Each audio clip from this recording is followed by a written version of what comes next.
Good morning, જય શ્રી કૃષ્ણ, જય ખોડિયારમાં. કેમ છો? તો બધા મજામાં જ હશો. તો આજે જાગીને મસ્ત મજાની ફ્રી થઈ ગઈ છું. ફ્રી થઈને બેસીને નાનકડા એવા વ્લોગની શરૂઆત કરી દીધી છે, જેથી કરીને રોજની અપડેટ તમને મળતી રહે. તો કન્ટિન્યુ બન્યા રહેજો વ્લોગમાં. જોજો આખો દિવસ શું એક્ટિવિટી કરી, ક્યાં ગઈ, શું છે, તો તમને પણ મજા આવે તો લાઈક સબસ્ક્રાઈબર કરવાનું ભૂલતા નહીં અને આખો વ્લોગ જોવાનું ભૂલતા નહીં. આવશે મજા તો ફૂલ વ્લોગ જોજો અને લાઈક સબસ્ક્રાઈબર કોમેન્ટ કરજો. ચાલો કન્ટિન્યુ બન્યા રહ્યો વ્લોગમાં. હેલો ગાઈસ, તો હવે થઈ ગયા છે બપોરની રસોઈની કરવા માંડ્યા છે તૈયારી.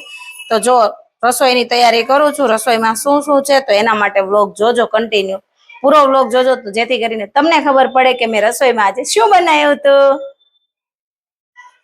અડધી રસોઈ કરીને પાડી દીધો છે ઇન્ટરવેલ. રોટલીનો લોટ બાંધી દીધો છે અને શાક બનાવી દીધું છે.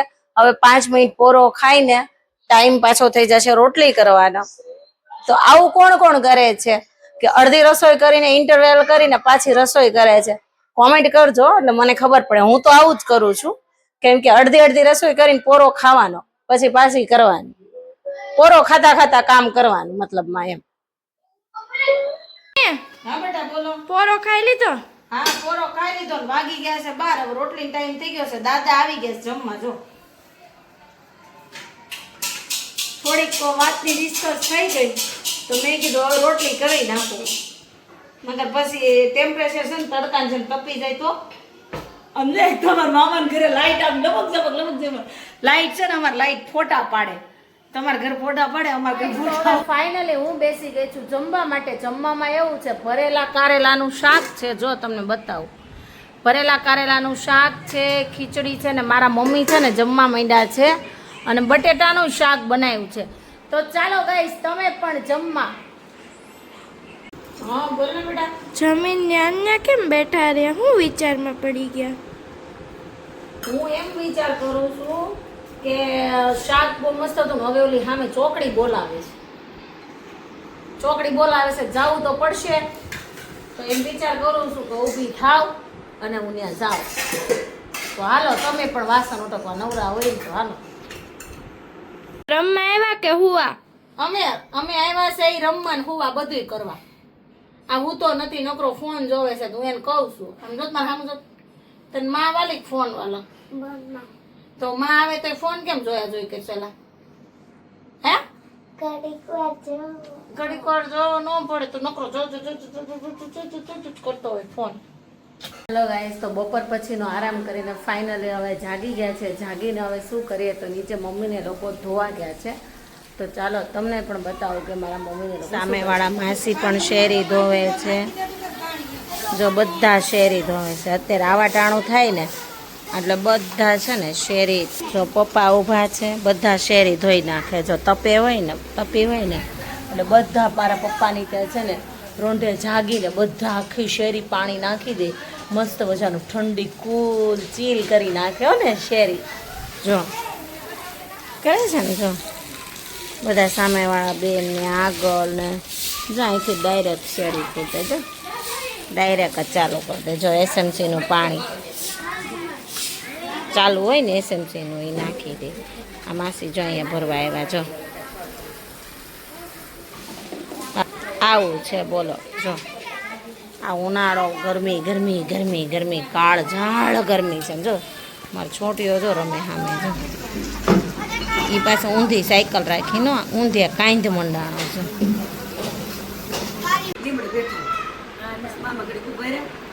છોકરો નાનો છે.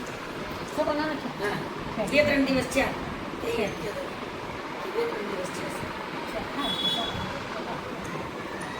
કોને છોકરો નાનો છે? હેલો ગાઈસ, તો હવે ફાઇનલી મહેમાન જતા રહ્યા છે. હવે જઈશું આપણે ઉપર. હું આવી હતી પાર્કિંગમાં, તો હવે જઈશું આપણે ઉપર. ચાલો, હવે મહેમાન જતા રહ્યા છે. મહેમાન હતા આગળ, મેં વ્લોગ લીધો છે. મારા માસીને એ લોકો મહેમાનમાં હતા. માસીને એ આવ્યા હતા બેસવા માટે. એમની વહુને લઈને ચા પાણી પીવા. જો હવે દ્વારકેશભાઈ જોવા માંડ્યા છે ટીવી, ફોન, નકરો ફોન. હા બેટા બોલ ના. કેમ બેહી ગયા? હમણાં ગઈ હતી બહાર. રુચિતા માસી ઘરે જાતી હતી. રુચિતા માસી મેં ફોન કર્યો. તે રુચિતા માસી એમ કીધું કે હું આવી છું મળવા પપ્પાના ઘરે.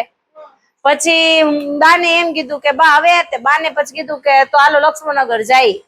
તે લક્ષ્મણનગર ગઈ, સાડી લાવી. તે મારી ઢીંગલી ને સાડી ન ગમી. મારી ઢીંગલી એ મને એવું કીધું ડોશી જેવી સાડી છે. તો હવે વિચાર કરું છું કે શું કરું. તો હવે બાનો હુકમ આવ્યો છે ઉપરથી બાનો હુકમ આવ્યો છે ધાબેથી કે રીના મેડમ. મેં કીધું શું? તો કે ભાખરી કરવા રસોડામાં જાવ. આવો હુકમ આવ્યો છે બાનો. બોલ હવે શું કરવું મારે કે તું મને. તો કાઈ ન કરાય, ભાખરી કરવા જવું પડશે.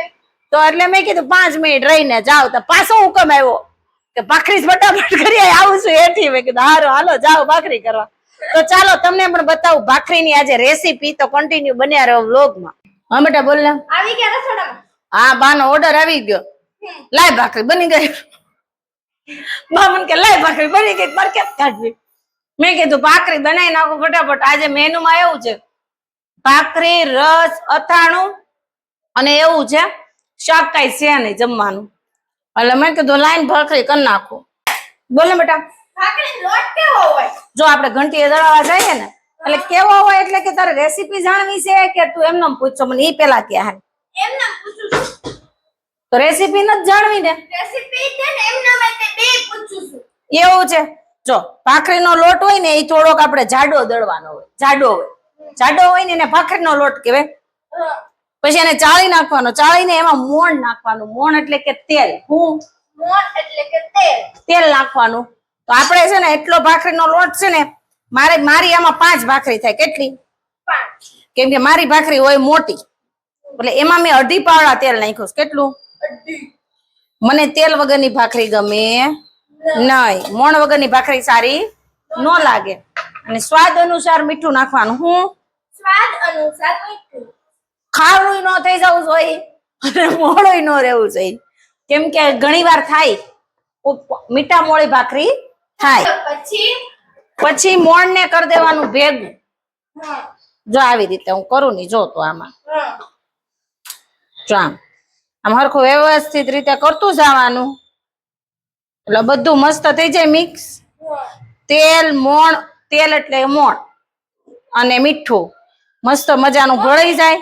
તો આને પાણીથી ને ન બાંધવાનો હોય? બાંધવાનો હોય. આ તેલના ગઠોડા હોય ને જો આ ગઠોડા એને છૂટા પાડવાના. આમ કરીને છૂટા પાડી. જો આમ પેલા આમ પાડતા. હવે કોઈ પાસે ટાઈમ નથી એટલે છે ને ફટાફટ પાણી નાખી ફટફટ કરીને બાંધી દે. ફટફટ કેમ થાય એટલે ગાંઠું ન રહે એટલે એને આમ એક હાથે આમ કરતું જવાનું. જો આમાં ગાંઠું ભાંગી જાય પછી પાણી નાખીને બાંધી દેવાનો. જોતા પૂરતું જો હું તને બતાવું. લાય ખાઈ પછી આમાં છે ને બેટા પાણી નાખી દેવાનું. જો આ થઈ ગયું મસ્ત મજાનો. પાણી આપણે નાખતું જવાનું. લોટ બાંધતો જવાનું. જોતા પૂરતું પાણી નાખવાનું. ઢીલોય ન થઈ જવો જોઈએ અને કઠણાઈ બહુ ન રહેવો જોઈએ. એમ મીડિયમ લોટ બાંધવાનો. કેવો? મીડિયમ. બહુ કઠણ નહીં બહુ ઢીલોય નહીં. આપણે એવો લોટ બાંધવાનો. બરાબર? બહુ ઢીલો હોય ને તો ભાખરી હારી ન થાય. બળી જાય ને મજા ન આવે. ભાખરી કડકડી ખાવી ને તો મીડિયમ લોટ રાખવાનો અને કડકડી ભાખરી બને ક્રન્ચી. આપણા ઘરે તો એવી ખાય છે.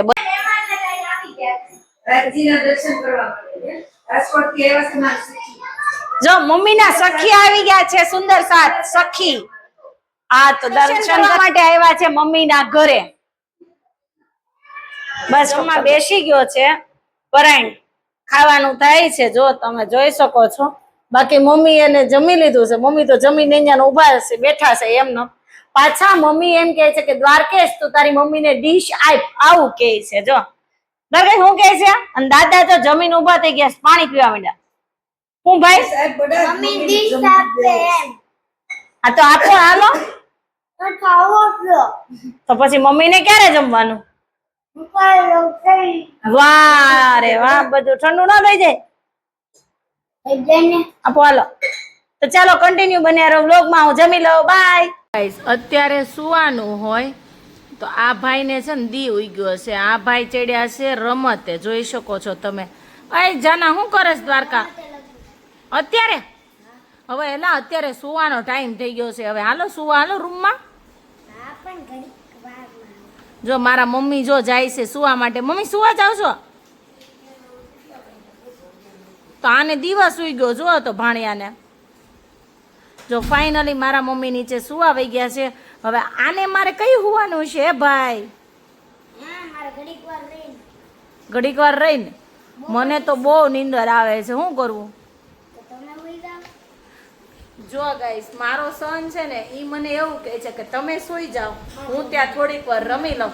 તો ચલો ગાઈસ, જય માતાજી, જય શ્રી કૃષ્ણ, ગુડ નાઇટ. કેમ છો બધા? મજામાં જ હશો, બધાની તબિયત સારી જ હશે. તો હવે મળીએ એક નવા બ્લોગની સાથે. તો કન્ટિન્યુ બન્યા રહેજો, લાઈક શેર અને સપોર્ટ કરતા રહેજો, સબસ્ક્રાઈબર કરજો, જેથી કરીને મને ખબર પડે કે તમને મારો બ્લોગ ગમે છે કે નહીં અને ભૂલ ક્યાં છે એ કહેતા રહેજો. Thank you. જય ખોડિયારમાં.